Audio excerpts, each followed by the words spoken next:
Ahmedabad Vadodara express highway પર ચકલાસી નજીક એક મોટો અકસ્માત સર્જાયો. દહેજથી અમદાવાદ જતું 16,000 લીટર હાઇડ્રોજન પેરોક્સાઇડ ભરેલું ટેન્કર પલટી ખાઈને 20 ફૂટના ખાડામાં પડ્યું, જેનાથી કેમિકલ લીકેજ શરૂ થયું. સદનસીબે કોઈ જાનહાનિ થઈ નથી. નડિયાદ અને આણંદના ફાયર વિભાગે તાત્કાલિક પહોંચીને લીકેજ રોકવાની કામગીરી શરૂ કરી. ડીવાયએસપી, પીઆઈ, ડીડીઓ અને ડેપ્યુટી કમિશનર પણ ઘટના સ્થળે પહોંચ્યા. આ ઘટનાની તાજી અપડેટ્સ માટે જોડાયેલા રહો. જે બની છે, ક્યાં બની છે, કેવી રીતે બની, કેવી રીતે આપને જાણ થઈ?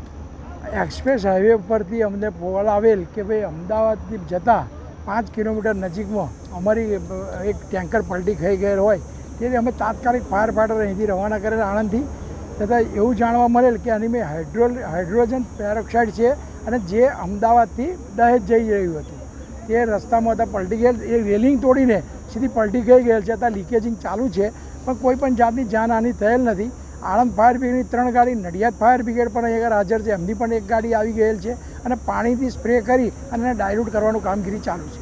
સર, કેટલા સમયમાં આ જે સમગ્ર છે કાર્યવાહી પૂરી કરવામાં આવશે? અત્યારે તો ઓરિજિનલી ક્રેન મંગાવવાની કોશિશ કરી રહ્યા છે. ક્રેન આવી જાય અને જો ટેન્કર ઊભી થઈ જાય તો લીકેજિંગ ટોટલી બંધ થઈ જશે. ઘટના બની છે, ક્યાં બની છે, કેવી રીતે બની છે?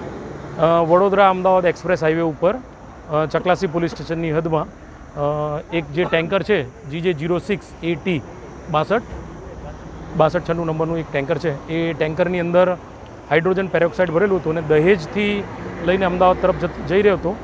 એ રેલિંગ તોડીને ટેન્કર અહીંયા પલટી મારી ગયેલું છે. પરિણામે તેમાંથી હાઇડ્રોજન પેરોક્સાઇડ લીક થઈ રહેલું છે અને એના માટે અહીંયા આગળ SDRFની ટીમ અને ફાયરની ટીમો, SDM સાહેબ નડિયાદ અને વહીવટીતંત્રને બધો સ્ટાફ અહીંયા આવેલો છે. પોલીસ દ્વારા આજુબાજુના વિસ્તારને જરૂર જણાય એટલા ડિસ્ટન્સ ઉપર લોકોને જાણવામાં આવેલા છે અને કોઈ જાનહાનિ અત્યારે હાલના તબક્કે થયેલ નથી. અને એ જે લીકેજ છે એ બંધ કરી અને પરિસ્થિતિને કાબૂમાં લેવાના પ્રયત્નો હાલમાં ચાલુ છે.